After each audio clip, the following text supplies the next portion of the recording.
اچھا جی، کسی شخص نے ویسے ہی، یعنی بعض دفعہ ہمارے ہاں لوگ ہیں کہ سیونگ کے لیے پلاٹ خرید لیتے ہیں، پیسہ آیا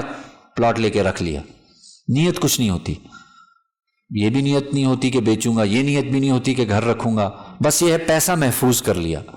زندگی رہی تو بنا لیں گے، نہ وہ تو بیچ بھی دیں گے، یہ نیت بھی ہوتی ہے۔ تو آیا ایسے پلاٹ پر زکوٰۃ، اکثر لوگوں نے رکھا ہوتا ہے کوئی نہ کوئی پلاٹ، تو ایسے پلاٹ پر